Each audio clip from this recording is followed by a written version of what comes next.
All right. Yes, sir. Yes, sir. Yes, sir. So we're here up top the set. Up top. It's your boy Sean Spacely. It's your boy Stemo. And it's your boy Tsunami Tommy. All right. Thank you guys for tuning on in. Thank you guys for on IG Live. Catch us on IG Live if you up on IG right now. We're going to go right into our NBA segment. Dun, dun, dun, dun. Dun, dun, dun, dun, dun. So now, for our NBA segment, we're going to, like we said, for our episodes, the off season. As you can see, many of our favorite teams have made an early exit in the playoffs.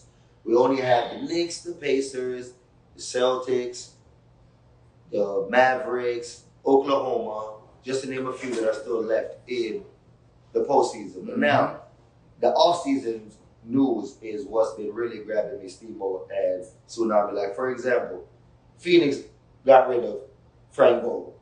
Another coach that came in under the Kevin Durant effect has now had to pack his bags and left to go get a job and get a check elsewhere.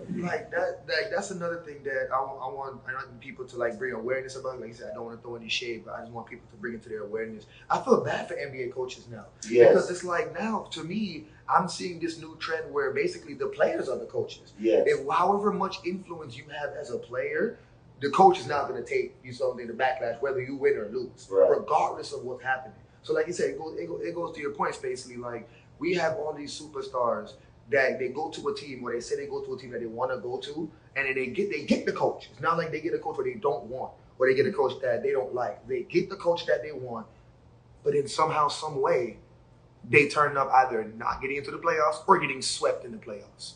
And then the coach is the one that gets fired. Like, perfect example, Milwaukee. Milwaukee, we thought they were going to be on the rise forever. 2019, they stole it from Phoenix, got Giannis his first ring. Perfect. Right. But what happens in 2020 to 2022? First round exits. They get Lillard in the Damian Lillard sweepstakes thanks to the help of their coach, because their coach knew someone in Portland. He went out of his way to secure Damian Lillard. First season, what happens? Giannis gets hurt again, so does Damian Lillard. Damian Lillard comes back, they get bounced out. Now Milwaukee's season, as well as the future of their organization, is up for grabs, because we have no idea what's next for them. Right. Now, for me, I agree with you on that, Tsunami, that NBA coaches get the worst end of the stick when they're not the ones out there executing the play. Yes, the coach's job on every time out is to refresh the player, execute a play on the board, but then he tells them to do what? Go out there and do it. Yeah. So at the end of the day, it's still on the player to perform what the coach asks. But Steve-Mo, why do you feel like even though superstars deserve equal blame as the coach, why is it that the coach's job is much more of a liability than the NBA player? Man, that is a great question, Spacely. And I think that, you know, being a head coach, it has its perks. You know, you are actually being a mentor to these young men and these veteran players. But at the same time, like you just said, you know, you have what is called accountability as well. And some of these coaches have to take that accountability. The prime example, I'm looking at it right as, you know, the Milwaukee Bucks. We saw what they actually did during the season. They actually went ahead and fired their first-year head coach, Adrian Griffin, decided to go ahead and hire Doc Rivers. Right. And, you know, especially as a head coach, Doc Rivers, of course, has really not been to the NBA Finals since he was a head coach of the Boston, and that was back in what, 2008. Oh my God. You know, to tell me that you've actually become a head coach now for the Bucks, who actually went to the first round and then got eliminated and had all their guys ready to go, and then next you know, Giannis gets hurt prior to the season ending. Damian Lillard gets hurt during the playoffs. Chris Middleton clearly was on and off, and you know, you could just tell that, you know, being a head coach, now you have to take the accountability and say to yourself, like, am I actually leading these guys to an NBA title right now? Or is it going to take some more years to come? However, it's a bad look because even for Phoenix, you're going to go ahead and put Frank Vogel, who won an NBA championship with the Lakers a couple years ago, to a team that actually has not won or got to the NBA Finals since 2021. And they lost to the Bucks. And at that time, who was the head coach for them? Who would have thought that now Frank Vogel is out of a job because they got eliminated in the first round. Off-season moves, y'all. That's all I gotta say. You heard it here, folks. These off-season moves are crazy. And we got a comment in the feed right here live. All right. Thank y'all for y'all comments. Appreciate that, my guy. Trade that guy. See, appreciate you, my boy. Appreciate you. Yes, sir. Like I said, to me, it just doesn't make any sense. Like I said, I'm saying to your point, Steve, like how can a coach takes one team that nobody thought would have made the playoffs, let alone the finals, win it, and then the very next season, things happen. We all know where it's life is humans. Things don't work out the same way twice. All of a sudden, he's instantly fired just because he got kicked out in the first round. It's embarrassing, man. Especially, you actually as a veteran player end up going to a team that you actually can contend to finally win a ring. And then, like prime example, Patrick Beverly. He obviously was so frustrated about, how he actually was interviewed with that reporter because of the incident that they were saying Cancun on 3. And the fan who actually said that, he threw the ball at. And he's now suspended for 4 games because of that incident, by the way. So he, as a role player and a veteran player, now can't even play the first 4 games of the NBA season. What you think about that, Spacely? Because you already know, like you said, players, when it comes to fans interacting, stuff like that, the players will still get most of it. The fans just going to get suspended, but the players going to get fined and everything else. What you think, Spacely? I'm going to pull a Stephen A. Smith. Put this camera on me. Patrick Beverly, my dog. I've loved you ever since I watched you play against Steph Curry over there in the Clippers, and you was running him crazy. This is true. You had this man as a total train wreck. He did not want to play. Every time his circle job in, he made sure you was not guarding him. He made sure 4 screens were set up, and he was nowhere near you after that. Now, let's get to the new you. Learn your clientele. You made, by far, the worst decision in your emotion by dismissing the ESPN producer. You had no idea that she was the one that has all NBA players who now are retired have guest season appearances on NBA, the NBA Today, NBA TV, and ESPN NBA basketball. You just lost any post-retirement opportunities to work for ESPN or the NBA. All because you were that upset that she didn't follow your podcast. It wasn't even the game that you were upset about. That's why we all were in our feelings. You literally said on record, do you follow my podcast? And when she told you, no, I'm sorry, you dismissed her. Not even looked at her credentials. You didn't even know who she was. You thought she was a regular fly-by-night reporter. Then you go on your podcast. Oh, no. Let your co-host tell you all these things, and then you want to issue an apology. My guy, if you would have pulled a Draymond and did your podcast the same day after you made that mistake, we would have left you alone. Would have told you, see you later for the next regular season. But no, you waited until a couple of days later when you got comfortable, where your mindset became regulated, aka off-season move. But it's too late for you to rectify it because now ESPN has taken you out for a year. So for the next year, you're not allowed on TV. So that makes a lot of your money frozen until you rectify what you did with the female from ESPN. So not only did you freeze your bag, but you froze 4 potential games that could have apologized for your mistake. So it lets me know that your off-season moves now, Pat, you need some groundbreaking off-season moves, bro. Because right now, no one has respect for you. I still care for you because of your defensive prowess and the fact that you can bring a team around you. You may not be a 25-point scorer, but you are a 17, 9, and 7 kind of guy. And they need that as a guard. Role player. So I need you to figure something out, bro. Dive deep and get your head out your butt. Because if you don't, I promise you, your career anywhere else will not be splendid. Right. You heard it here, though. I had to get that off my chest. But moving into more interesting things in the offseason, I want to know about how everyone feels now that the Celtics have eliminated the Cleveland Cavaliers after they chanted, "We want Boston." Right, so you take it out. So now, how do you feel about that? Because from the end of them beating Orlando, they immediately started chanting, we wanted Boston because they felt that comfortable enough. How do you take that tsunami now that they got bounced out of the playoffs? Well, it's like I tell people on the previous episodes. If you haven't catch the previous episodes, please go catch them. Episode 4. Right. Like you said, I said it up on there as well and other previous episodes. But like you said, moving on.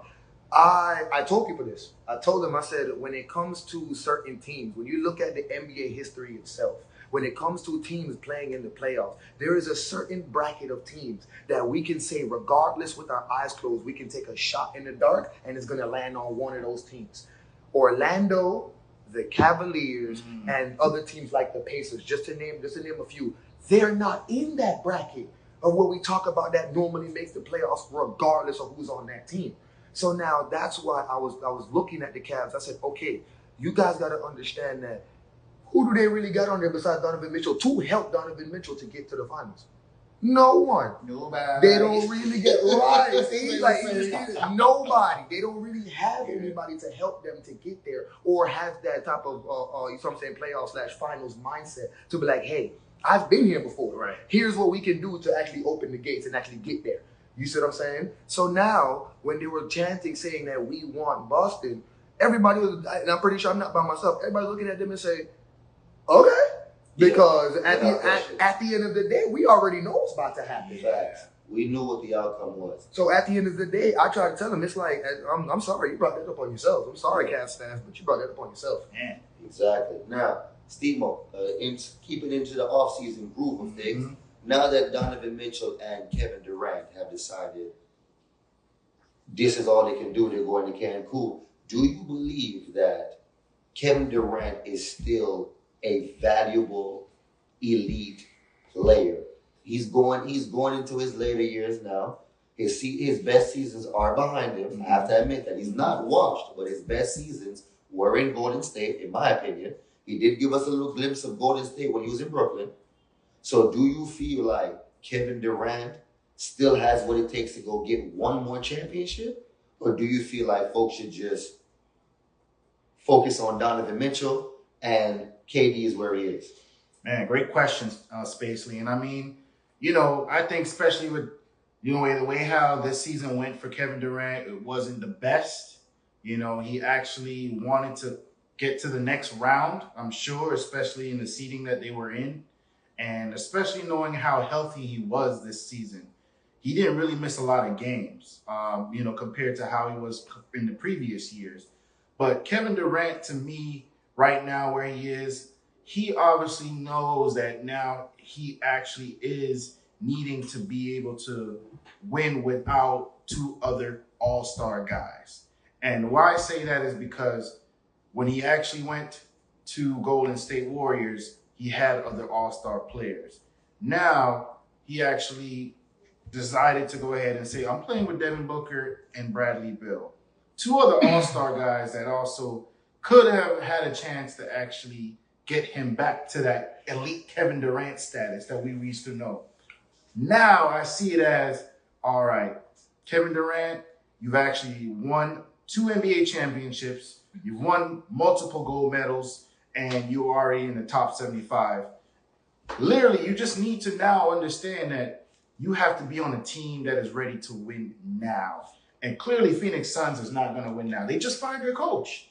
So now you're going to have to regroup, figure out which chemistry of Bodenhauser or, Mike B, I would just say, and to think that, all right, this is the guy that's going to help us to overcome being a first-round exit and now not being in the NBA playoffs. You're in Cancun thinking to myself, like, can I still elevate my game to where it needs to be? I'm going on, year 18?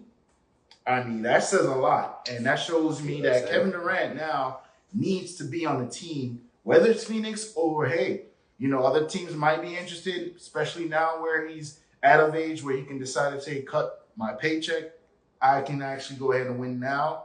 It only makes sense. So Kevin Durant, if I were you right now, I'll be really contemplating whether I want to play for Phoenix next season. If so, good luck, because you're not going to win in the Western Conference. The Eastern Conference was the best trying. When he was with Brooklyn, he had multiple opportunities, unfortunately, because of chemistry and injuries. But you can understand now this is not a time for Kevin Durant to waste. He only has a couple more years left. And hey, yeah, you're going to the Olympics this year and win another gold medal. That's all good. But people are going to remember you as winning a championship with Stephen Curry, with Klay Thompson, with Draymond Green. No one is going to remember you from winning a championship without those guys. So I just think Kevin Durant, you got to really take a look this season and see if Phoenix is the right fit for you. I mean, like I said, to chime in on that, like I said, that was very good, Steve. But to chime in on that, it's like, for me, in my opinion, I believe that, like you said, there's only a few teams that Kevin Durant can go on. Because at the end of the day, Kevin Durant, you see what I'm saying, has to move along with some certain things. Because, for example, as we can see, when he's on a team that people know how to use him. Like, for example, when he plays the 3 or the 4, he has the ability to be, you see what I'm saying, whatever he calls himself, easy money sniper, whatever it is. You see what I'm saying? He can get buckets. That's when he turns into the real KD. You see what I'm saying? But when now you're on teams, for example, Phoenix, where he's not the option to score. No. You have Booker, you have Beal, you have a big man, Bol, I think, is on the team. You see what I'm saying? You have all these other people that are on the team who are really going to be, you know what I'm saying, put in front of you as the first scoring option to put the ball in the basket. So that's what you try to tell him. When he go, those certain teams, the chemistry is not going to fit well. And then on top of that, I think he said it from inside the NBA, Shaq, they said that, you know what I'm saying, KB is showing off these characteristics of just a very, very good role player. But a lot of teams that he's going on needs him to be the leader. Yes. And he is not it right now. That is the point right there. Like, that is a very thing that is that's basically whooping his ass. He literally said it. It's whooping him. You are Tsunami. You are diving on what people like Kendrick Perkins, Stephen A. Smith, just to name a few, to tell you that is exactly what's the case. Because even if Kevin Durant becomes a journeyman, who is willing to take on his journey? Because, like you said, he's a superstar. Yes, he may be a hooper. To all the hoopers out there, yes, he may be a hooper, really good hooper, but you have to understand, as you level yourself up in the league, organizations, teams, coaches, and players are going to title you a leader. They're going to title you a captain. Even if that's never been your position growing up in the game of basketball, the fact that you have reached this level of ability, you are automatically tagged with the leader role. For example, Dwayne Wade, LeBron James, Carmelo Anthony, just to name a few, Steph Curry, even Klay Thompson when Steph Curry is down. We can go everywhere. We can go to the Joker over there in Denver. We can go to Anthony Edwards over there in Minnesota. Ant-Man. He may be young, but they have titled him the leader, and you see it in a couple of the games. He has taken on his role very well. So in the offseason, we are asking, Kevin, are you prepared to really be a leader or an elite role player? If so, make it be known, because that's the only way teams are going to take you seriously after this offseason. Because if you keep claiming to be